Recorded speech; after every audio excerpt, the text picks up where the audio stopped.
By this point, you should feel pretty comfortable with the distributive property. So with that in mind, we're going to talk about how we can use that in reverse to solve for a specific variable. So we've seen the distributive property. If you want to go the other way, you can take what they have in common. For this expression up here, what they have in common is a. And you can factor that out. We call this factoring because we're breaking something down into two things being multiplied together. And so we can write this as a times the quantity b plus c. And as you build flexibility with math, you'll want to start getting in the habit of thinking of these parentheticals as sort of their own isolated quantities. They have the same maneuverability of variables and numbers, even if they don't necessarily look like it. We use this to solve for specific variables, and so to that end, before we can use it, there is something we have to do first, which is put all the terms with our variable on one side and all the terms without the variable on the other side. Once you get to that point, then you can use this factoring idea. You factor out the variable, or whatever is in common that you want to get rid of, and then we divide to isolate your variable. And so we'll see that here with example 1. So we're solving for x, if you notice, and if we're solving for x, that means we want to get everything with x on one side and everything without x on the other. So we begin by subtracting 6x. You could subtract ax instead if you wish. It doesn't really matter. You'll get the right answer either way if you do it correctly. And we can actually do two steps at the same time, and as you get better with this, that's worth trying, but I'll leave that to you to decide if you want to do that. Ax plus b minus cx equals d. We can also move b as well, so I'll just subtract b from both sides. And here we get ax minus cx equals d minus b. Now, on the left-hand side, we have all of our terms with x.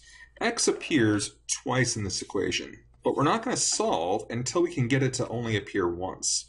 And that's where factoring comes in. So I'm going to take x out, and the remnants of the inside are going to be a minus c, and this equals d minus b.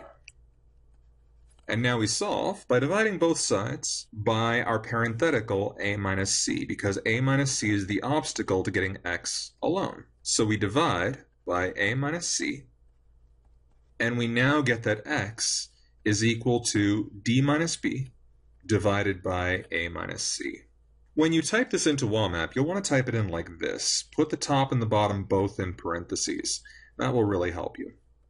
Example 2 works pretty much the same way. Even though it looks a little harder, it's actually easier, believe it or not, because everything with pi, the thing we're trying to solve for, is already on the right-hand side. So this is actually only a two-step equation if you look at it the right way. We'll just factor out pi. We get r squared plus RL. Now, technically, if you wanted to, you could factor out pi r, which would leave you with a single r plus L. And you can certainly do that if you want to. I don't really like doing that here, though, because we're just trying to isolate pi. Factoring out r as well is incidental to this problem, but you can do it that way if you like. Anyway, if you continue the way I suggested, you, again, just divide by everything that's not pi. And in this case, that means r squared plus RL.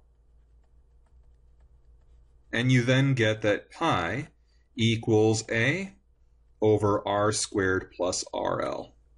Now, if you did choose to use the approach on the right-hand side, the math would be the same. You would just end up with pi equaling a over r times r plus L, which is actually equivalent to what I just got. So you can do it that way as well, if that makes you more comfortable. Again, to type this into WAMAP, just be careful to put anything with multiple terms in parentheses, because WAMAP will get a little upset if you don't. So then we would write it in WAMAP like this. So give it a shot.